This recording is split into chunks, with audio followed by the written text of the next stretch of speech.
Do you like my knobs? So, Here's the old one. yep. You know, it's all discolored and stuff.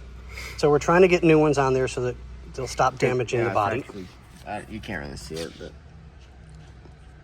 it's damaging the plastic. Here, let me try and get in there so you guys can see that. This side's not a...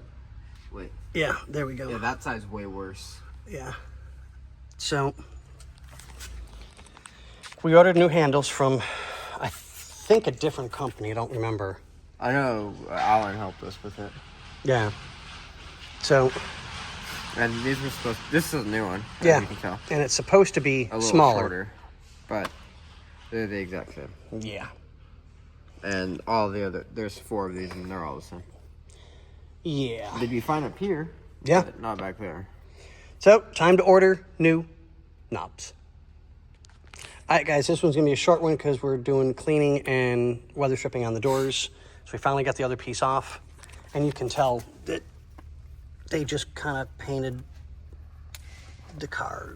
Didn't really take anything off. But, oh well, it is what it is. That's why we're doing what we're doing and cleaning everything up. Getting all the old goo and gunk off. And we'll get back to you guys with more done. All right. See you on the next one.